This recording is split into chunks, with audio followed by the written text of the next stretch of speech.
This past October at the 89th National FFA Convention and Expo, history was made. Yes. History was made when our very own DeShawn Blanding was elected to serve as a national officer, a first for our state in 49 years.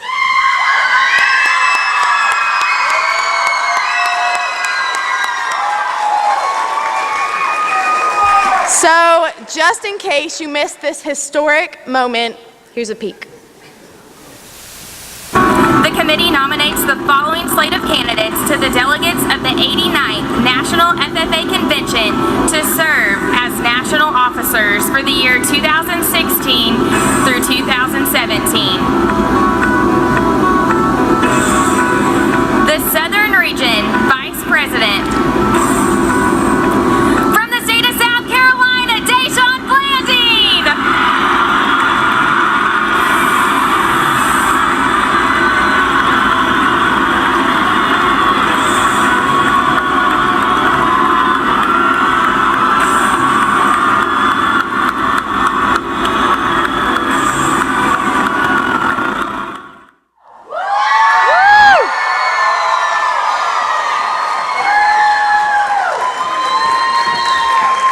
A biological engineering and natural resource engineering major at North Carolina A&T State University, DeShawn is a U.S. Department of Agriculture 1890 land grant scholar, Student Government Association Senator, where he represents the College of Agriculture and Environmental Sciences, and the Vice President of Minorities in Agriculture, Natural Resources, and Related Sciences.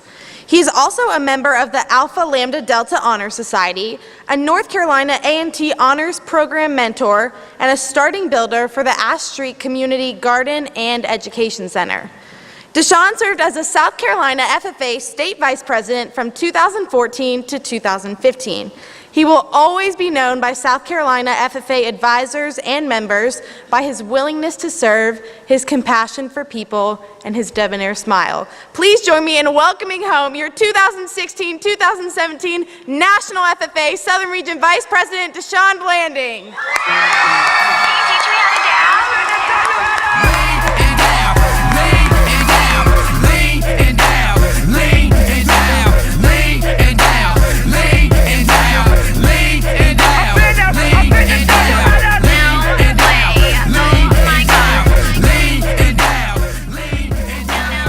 Y'all too.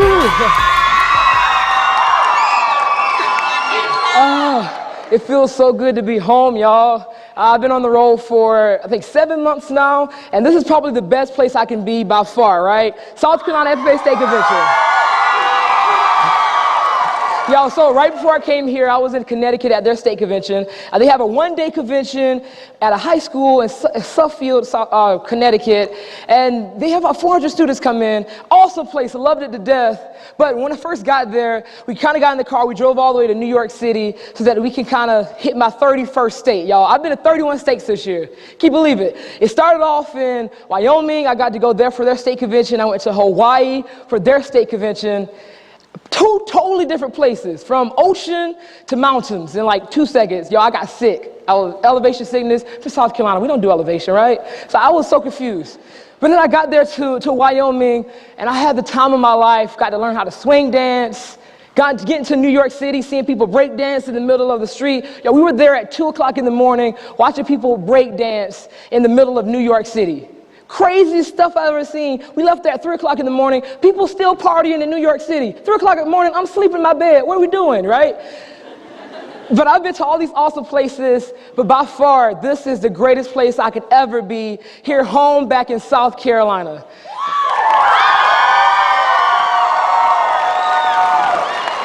Now, I've been on the road so much, but I love going back home to my home in Manning, South Carolina. Yeah, y'all. You can always know where Manning is in the crowd. Love y'all too. All right. But I always go home to Manning, South Carolina. When I go back home, I always go find my mama, we give each other a hug and kisses. But I always think back to the times I had back home. See, I grew up in a household with 4 older siblings. I'm the youngest of 5. And my brother Darius and I, who's 3 years older than I am, would always compete in everything. From basketball to grades to doing chores. Like, he always tried to beat me, and most of the time he kind of did. but I always try to compete against him. But one thing we always played was the game of horse. Who in here has heard the game horse before? Okay, there we go. Make some noise if you heard the game horse. All right, for the ones who never heard of horse is a simple game. It's a basketball game where one person finds a location, they shoot a basket, and if they make it, then the next person comes behind them, gets the basket, goes to the same spot. If they miss, they get an H. You continue on until someone eventually loses by spelling out the word horse, and then the game's over. Now, for me, Darius would always win, and I got tired of him beating me. So one day I went back home to Darius. I said, Darius, I'm gonna beat you this time. I know it. I'm gonna whip your tail in some basketball. So he said, okay, Sean, come meet me outside in the basketball court. So we went over to my grandma's house, got to the basketball court, get over there. Darius says, okay, I'll go first. I'm like, all right, sure. So he goes, gets the basketball, goes to his lucky spot, shoots, and he makes it. So it's my turn. I get the basketball, I go to his lucky spot. I gotta make this one. Let's go. Yep, that's right, I missed. Cool. So now I have an H. We continue on. Eventually, Darius ended up getting an O. I have, y'all, an S. So let's spell horse right quick. We have H-O-R-S-E. So that means I need one more, and I'm out of this game of basketball. Y'all, I cannot lose this game again. So I'm like, okay, DeShawn, you got to do this. Like, you can't lose this game. You've lost about 5 million times now. Get your stuff together. Get your act together. Come on, get it right. So get your mind right. Get your mind in the game. So Darius goes first. He goes to his spot. He shoots, and he makes it. All right, DeShawn, you got to do this. You've been practicing. Like, you've lost so many times. Get yourself together, boy. All right. Shake your hands. I can do this. This is going to be the ultimate comeback, y'all. I know it. I feel it in my body. All right. I got it. Throw the basketball. Y'all, they hit the backboard, knocked me straight in my face. Now I'm running around this yard, screaming and crying, got blood dripping out of my nose, screaming to the top of my lungs because I just lost basketball. Then I run over to this tree. I start climbing this tree. I get to the top of this tree. And there, y'all, I chill. I relax. Let me try not break this thing. Okay. So I relax. I chill in this tree. And Darius is over here on the basketball court looking at me like I'm crazy. Like, what in the world are you doing in a tree, boy? But I just look at him, chill. And every day after school, Darius would come home and play his game of basketball. And guess what I would be? Over there in my tree, y'all, sitting over here in this tree, just chilling, relaxing, being all cool while he shoots some basketball outside of school. You get it? Oh, knee slapper. There you go. All right. So I'll be over here in the basketball. He'd be on the basketball court. I'm here sitting in this tree chilling. And every day he looked at me like I'm this weird kid. But I'm like, I'm just being me, right? We have to oftentimes find our trees, I realize. So we all have these trees in our lives. Trees look different for all of us. I call a tree kind of like my comfort zone.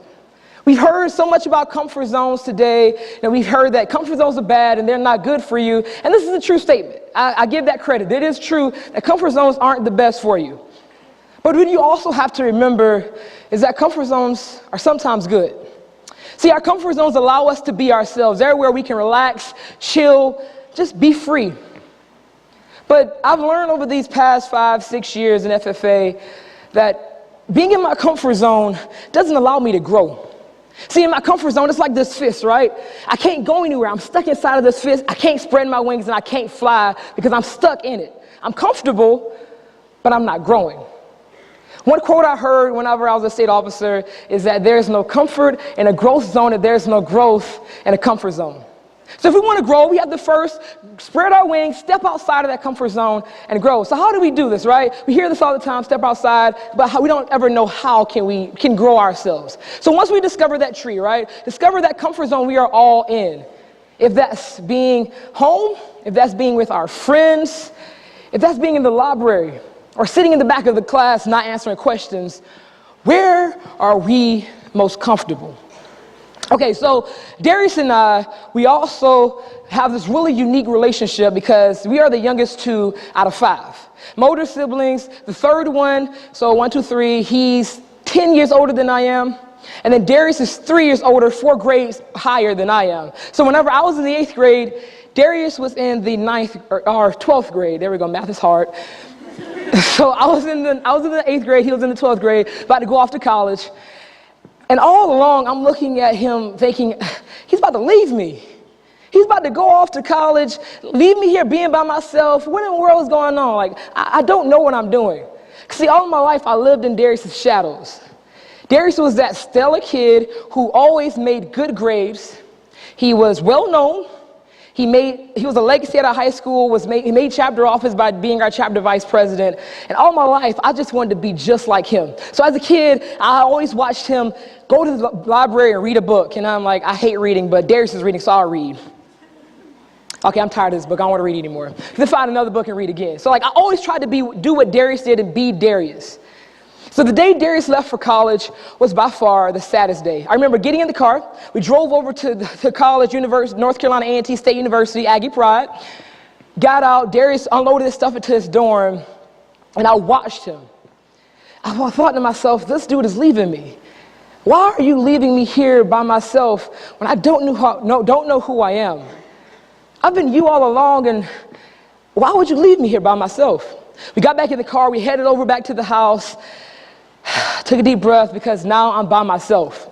There's no one home but just me and my mama, and she doesn't like talking to me for some reason. So I sit by myself half the time in my room, and she's in her room, and I'm alone. But then eventually I go off into high school. And in high school, I'm once again alone. All of my friends are non-existent. I don't have any. I'm alone by myself. I go to the cafeteria, I try to get my lunch, and I go outside, and I see all these people sitting out here, and I'm like, who do I go sit with? So I walk over and I stand behind this random group of people, and I act like I'm with them. Anybody did that before? Like, you kind of just stand there, and like they're talking, and you just pretend like, oh yeah, I'm in this conversation. Yeah, I know what you're talking. Yeah, girl, I hear you. Like, you're not really in the conversation, but you pretend to be. So that's what I did. I pretend to be in that conversation, or I'll go inside the cafeteria, and I'll sit at a random table, and I'll pretend to be a part of the conversation and listen intently like, yes, I know exactly what you talk about. Talk about basketball. Yeah, I know who that is. No, I really don't know who that is. The whole time I'm just thinking to myself, I don't fit in with them. But then I remember the day I walked into my ag science class. Now, for y'all know, Manning's up here, you can relate. Coach Haynes has one of the loudest mouths you ever meet, you ever hear. You're standing out in the hallway and you hear this loud booming sound and you just know that's Coach Haynes' music blasting from the classroom. And you go in and y'all, everyone can relate to this because most of our ag teachers do this. They make us introduce ourselves as an animal. Have y'all done this before? Yeah. Has anyone else out here, did your advisors make you introduce yourself as an animal? Some no. Well, Coach Hayes made us do this, the weirdest thing in the world. So he says, go home, introduce yourself as an animal. And I do this, and I go home and I write down on this index card, if I could be anything, I'd be a cow. Yeah, I'd be a cow, because, they got brown cows, they produce chocolate milk. And I like chocolate milk. I'll be a brown cow. I got it. Go in the classroom, ready to present this thing to everyone. I'm sitting there. And as I'm standing there shaking, trembling with fear, we've tried public speaking before, and we know sometimes our first time trying to publicly speak is scary. I'm standing here shaking. If I could be anything, I had a really high-pitched voice, by the way, and y'all, I was 270 pounds. So imagine 270 pounds, 6 feet tall, with a really high-pitched voice. Sounds something like this. If I could be anything, I'll be a cow. Because they produce chocolate milk. No, they don't, y'all. I didn't know this. And so I'm thinking to myself, okay, yeah, that's what I'll be. So I go to my seat and I sit down. I'm done. And Coach Haynes gets up and he goes, okay, y'all, one brother has a stuttering problem. My brother stuttered, by the way. And the other one has a really soft voice. What in the world are wrong with these kids? I'm like, oh, what in the world, Coach Haynes? But then he also did something that no one has ever done to me before. He looked at me, he saw potential in me. He picked on me and he made me realize that I have a problem with confidence. My voice was soft because I didn't believe in myself. I didn't think that I was worthy enough because I didn't know who I was. But then Coach Haynes telling me that you can do this, signing me up for parliamentary procedure my freshman year, making me compete at state convention was by far one of the most life-changing memories I've ever had. But one memory that stands out above all others is the day I got my FFA jacket. See, these jackets we put on mean a lot to us. Our jackets have our name on them. Everyone just take a moment and look at your jacket, right? You see your name? Or you see somebody else's name? Okay, you see the name? All right, so for the ones who have somebody else's jacket, don't feel bad. I had the same thing. I had my brother's jacket for the first half of the semester, my freshman year. That whole time I just wanted to be Darius, live in his shadow, so I wore his jacket. And then eventually, halfway through the semester, Coach Haynes looks at me and says, DeShawn, it's time you bought your own jacket. No, I'm good with the one I have on, I'm fine. No, come on, it's time to get your own jacket. So I go to Mom and I beg for this jacket. I really want this jacket, Mama. All right, Sean, Darius got a jacket. I guess I have to get you a jacket. Okay, Mama, thanks, Barbara. Finally, she gives me the money I need to take it to Coach Haynes. I take it to Coach Haynes and say, hey, Haynes, I want to buy my jacket. He orders it, and I finally wait around, and the day comes, and there it is. Sitting on this table, folded up perfectly, is this jacket. And Coach Haynes starts calling off names of students. Okay, so-and-so, here you go. Sabrina, here you go. Sarah Farmer, here you go. Here's your jacket. DeShawn Blanding, here's your jacket. And as I grab this jacket, I see my name. And I think to myself, this is me. I'm not Darius Blanding. I'm DeShawn Blanding. What I've learned over the past 6 years is that in order for us to grow ourselves, we have to first decide. Everyone, I want you to put your hands like this around your mouth. All right, and I want you to yell, decide. Decide. You first have to you have to decide to take the steps to grow yourself. In order to grow yourself, you have to be you. To be you, grow you. So figure out who you are on the inside. It's not about what that name is on the jacket. It's about who that person is underneath. Take a moment to look at your jackets. Analyze it. Look at that name. That name, that's your name. But what is inside of that jacket? That's what's more important, much more important than wearing this blue jacket, is how you use the jacket. So we have to first decide in order to grow ourselves to be ourselves. Be who you are. Know that you have confidence. I've learned this year that I am cute, I am beautiful, and I am smart. That's one thing I realized. All right? So I love doing a power pose. Everyone, can we stand up for a second? Everyone pop up. Now, one thing I've learned is scientifically proven that if you do a power pose every day in the morning, stare at yourself in the mirror, it helps you gain your confidence. So when you get home, do this. Stand in front of the mirror, put your hands in your hips, okay? And I want you to just strike the superwoman power pose, right? But I don't want you to stop there. Can I have some volunteers? Courtney and Regina, please join me. Okay, so this is what you want to do. You're cute. Woo! So you're cute, you are beautiful, you are smart. So put your hands on your hip and follow after us. You ready? I am cute, or left, right, okay, ready? I am cute, I'm beautiful, I'm smart. Got it? Ready? 3, 2, 1. I'm cute, I'm beautiful, I'm smart. Try it again. I'm cute, I'm beautiful, I'm smart. Final time, go. I'm cute, I'm beautiful, I'm smart. Now strike your power pose, y'all. Strike it like you mean it. There you go. Be you. That's the first step. In order to be you. Thank y'all so much for joining us. Let's give them a round of applause as they walk off stage. Thank y'all so much. Now, you have to realize in order for you to be you, you have to first learn who you are. You're cute, you're beautiful, you're smart. But it may not stop there. You're intelligent. You are an athlete maybe. But you're respectful, you're courteous. You're well-behaved. What are those things, what are those words that define who you are? Okay, so now that we know, we decide to be ourselves, we have to learn to be us, to grow us. Now, once we have that seed planted, how can we start to grow that seed? Now, this is what I've learned. Darius and I, we love competing against each other, but also, we love having fun. Who here loves having fun? Make some noise if you love having fun. Right. We loved going to Myrtle Beach, South Carolina. Oh, okay, we got some people at Myrtle Beach. Loved going to Myrtle Beach, South Carolina, having a good old-fashioned time in the swimming pool, jumping down the slides, having just a really good time. But we loved one day going to Virginia Beach. Virginia Beach is a little bit different than Myrtle Beach. So one day we went up to Dad and said, Dad, we really want to go to Virginia Beach. So he says, okay, y'all, we go see your Aunt Nessa at Virginia Beach, load into the car, drive over to Virginia Beach, have fun at the beach. But the beach gets boring sometimes, y'all. So I'm like, let's go somewhere else. So Darius and I are secretly talking in the hallway. Let's go to the water park. Darius says, Sean, you go ask Dad. I'm like, no, I don't want to ask Dad.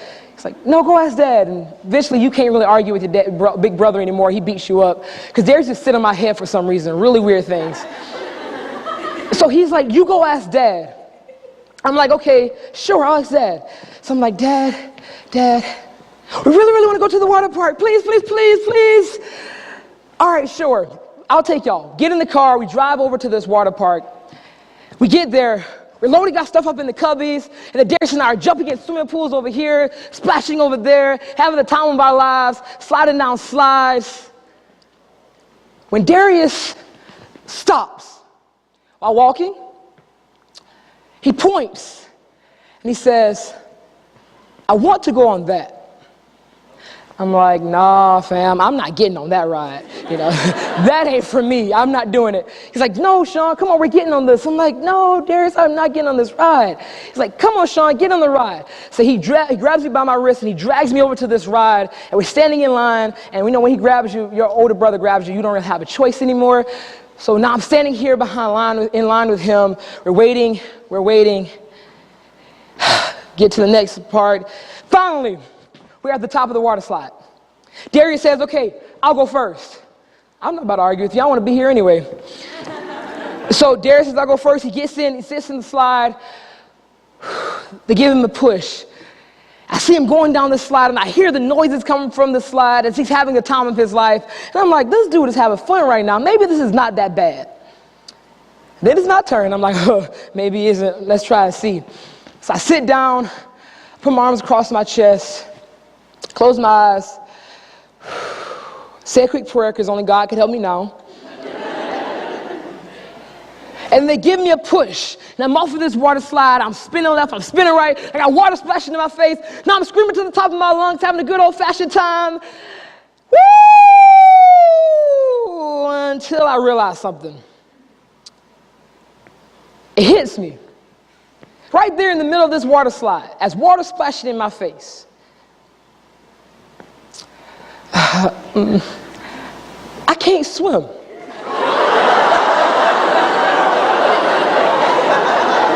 Maybe not the best decision.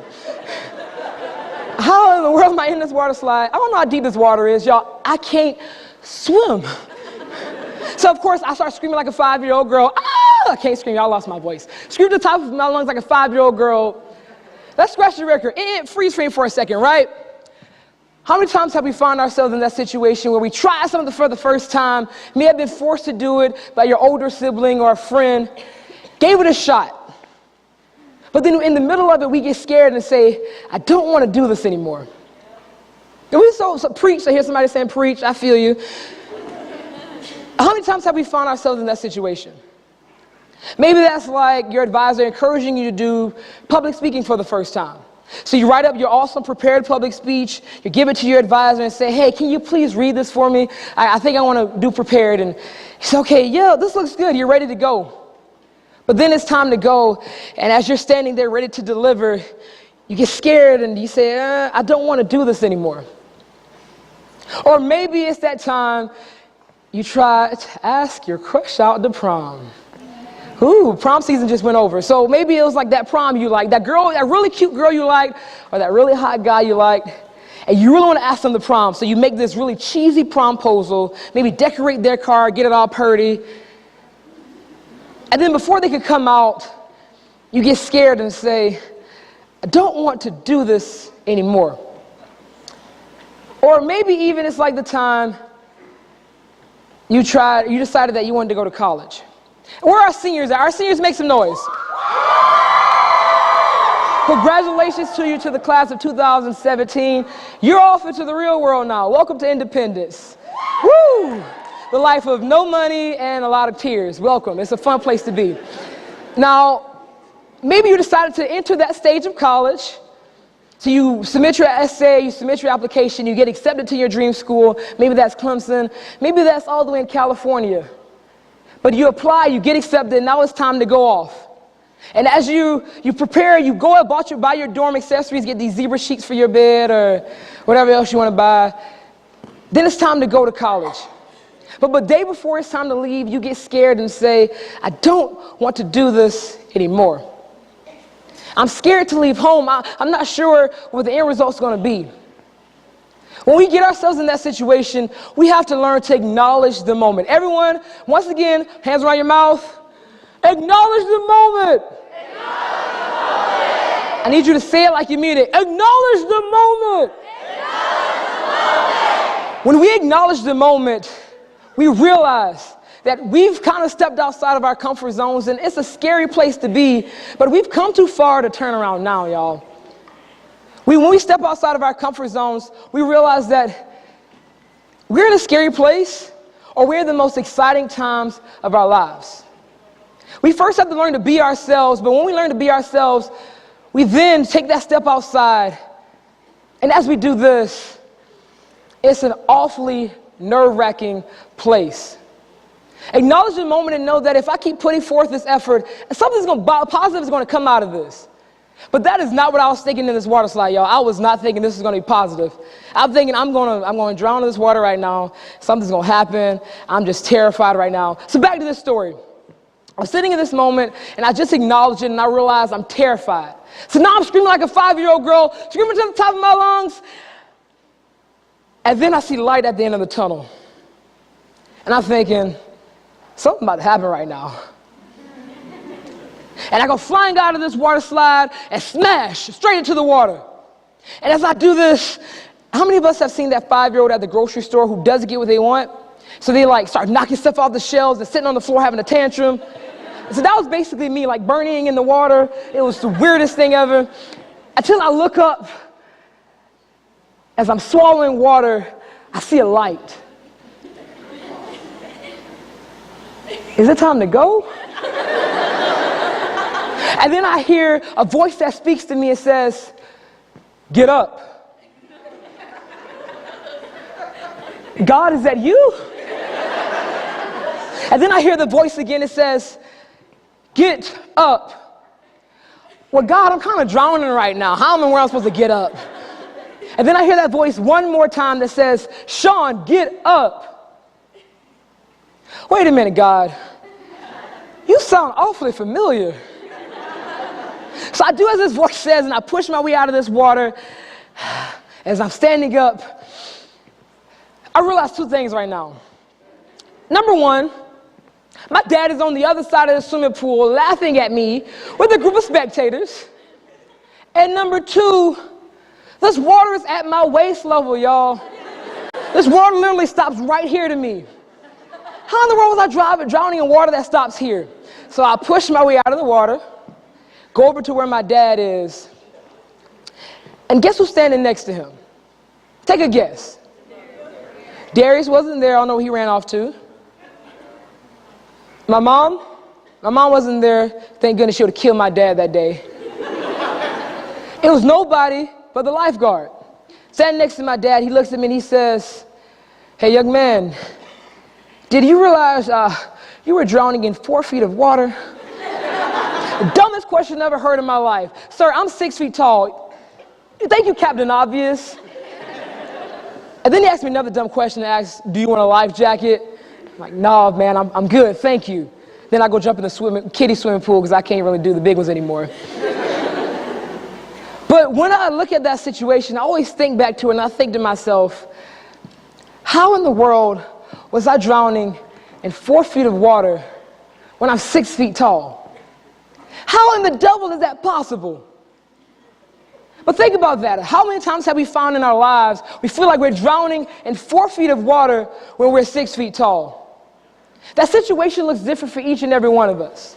Maybe that is trying to public speak for the first time.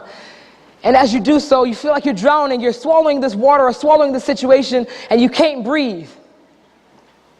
But then by the time you finish, you realize that wasn't that bad. Or maybe that's asking that crush out to prom, and finally she says yes. Then you realize that wasn't that bad. So I realized in my life that in order for me to grow myself as a leader, I have to not only acknowledge the moment and see where I am, but I have to learn to believe in myself. So everyone, take a finger, put it in the air. We're gonna all look crazy together. Put it in the air. I'm gonna whip it around at your face. Give yourself a stern talking to. And I want you to say, believe in yourself. Believe in yourself. Believe in yourself. Now, I need you to say it like you mean. I want you to really give yourself this talking to, like you want punishment. Believe in yourself. Believe in yourself. One more time, believe in yourself. Believe in yourself. So we look foolish together. Woo. When we believe in ourselves, we realize we can do anything that we set our minds to. When we believe in ourselves, we won't drown in that 4 feet of water because we know that we can overstand any situation. Y'all, we have to learn to decide to step outside of our comfort zones to grow ourselves. Decide to be us in order to grow us. Who are you as a person? Or who are you trying to pretend to be? See, I think Audrey said it best. She was telling us earlier that we have to learn to be the person our dog wants us to be. In order for us to do that, we have to know who we are. Stop trying to put on this mask of this cool kid or this tough guy. And start being the person that is dedicated to service and living a life of purpose that dedicates to much more than yourself. Learn to be you. Stop caring what your friends have to say or what other people judge you about. Be you. Because when you be yourself, that's how you grow yourself. So everyone, one more time, decide. To be you. To grow you. Be you to grow you. Oh, sure, repeat it again. I like it. All right, decide to be you to grow you. But then whenever you do that, you step outside of that comfort zone and you feel like you're drowning. You feel like you can't make it, but acknowledge that situation. Everyone say, acknowledge the moment. Acknowledge the moment. Acknowledge the moment and know that, hey, I may have lost some of my friends. I may have stepped away from home and I'm terrified. Or I may be in the middle of a speech and I don't know if I will do the best that I can. I don't know if I'm going to win. I don't know if I'm going to be elected to state office. I don't know if I'm going to be a state officer. But know that you can do anything you set your mind to because you have to learn to believe in yourself. Believe in yourself. Point yourselves again. Believe in yourself. Believe in yourself. Know that you are capable of any and everything that you set your mind to. Be you by deciding to be you to grow you. Acknowledge the moment by knowing that whatever I set my mind to, I can do. I may be terrified, but I have to keep pushing forward. And finally, when times get hard, believe in yourself. See, I've learned over my 6 years that it's not just about me that I'm trying to serve. There's a person who has done, or there's a thing that has done so much more for me than I can ever do for myself. There are people out there like our advisors who give us this motivation. These are people like our friends who give us that push or that helping hand or just hold our hand and squeeze it when we need it. Know who those people are and thank them. So right now, I thank you, South Carolina FFA, for giving me this opportunity to grow myself. Because when I think back to that little freshman who was too afraid to speak, I would have never imagined he would have been a national officer for the National FFA organization.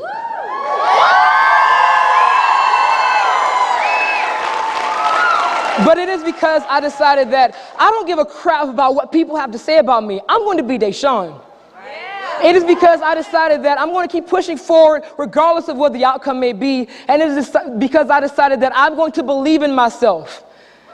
When you do those things, you can grow yourself as a leader. It's not about trying to impress somebody else or put on this front. It's all about being you to grow other people. So thank you all so much, South Carolina FFA, for giving me this opportunity to grow myself in the FFA. Decide. Acknowledge, believe. D-A-B, what does that spell? Dab on them. Remember that, South Carolina FFA. Dab on them. And thank you for allowing me to dab on them this year. I love y'all.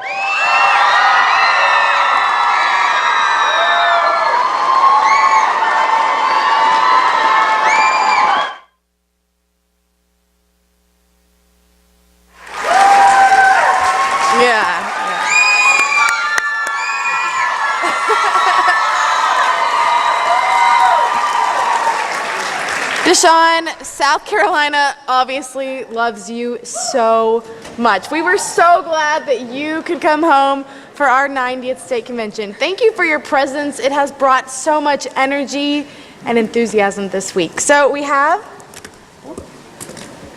a small gift for you, and this shows our appreciation for all of the ways that you serve our great organization. We can't wait to see you at National Convention. So ladies and gentlemen, give it up one more time.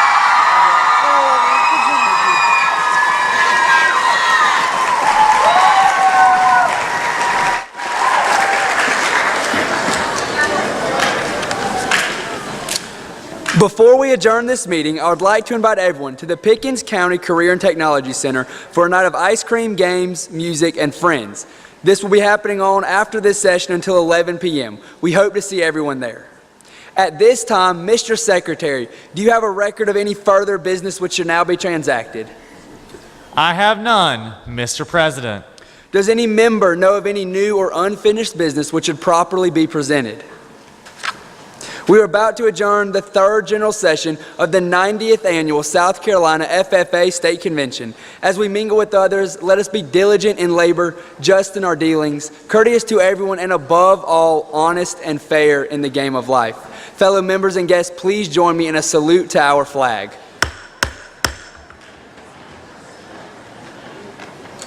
I pledge allegiance to the flag of the United States of America and to the republic for which it stands, one nation, God, indivisible, with liberty and justice for all. I now declare this session adjourned.